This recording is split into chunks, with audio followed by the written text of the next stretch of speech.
туугандар, тынсыңарбы?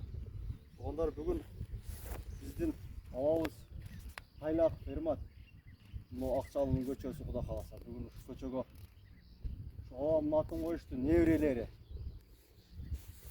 Бул көчөнүн атын койгондочу анын кандай адам болгон, эмне кызмат кылган, ошол жактары дагы негизи каралыш керек экен да.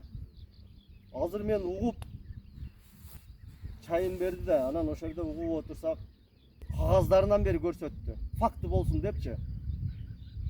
Факт экен, эски чирийин деген кагаздардан бери алып чыгып көрсөттү. Мынакей улуу ата мекендик согуштун эмгектин дагы ардагери экен.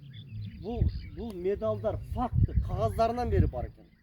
Көчөнүн атын койгондо негизичи ошо элге кызмат кылган, таза мындайча айтканда. Точнабы, точно эмеспи? Муну ушу депутаттар да караштырып, өкмөт да караштырып, ат коет десе эле кичине эле бир нерсеси, кичине эле чөнтөгүндө пул барлар эле көрүнгөн жерге көрүнгөн атты кое бербей, мунага окшогон таза Тайлак Эрмат, менин абам ушундай адам болгон экен. Мен дагы азыр угуп алып, буну мен эмес, атам менен тең кишилер дагы угуп алып, ушундай болгон экен да деп таң калып атышат. Себеп факты болуп атат да.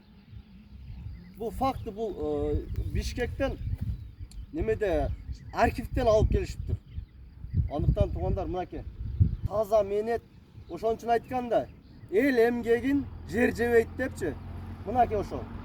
Андыктан мына көчө, Акчалын көчө Кудай кааласа. Гараждан бери деп эле айта берейин.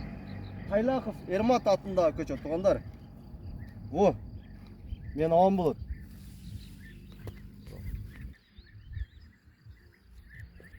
Муну менин чоң атамдын үйү. Чоң атамдын үйү. Ушул жерде жашайт эле чоң атам.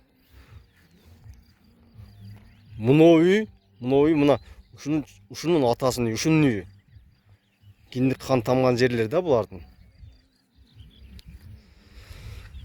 Ошо үй, ошо неберелери коюп атат ушу көчөнүн атын. Ушундай туугандар.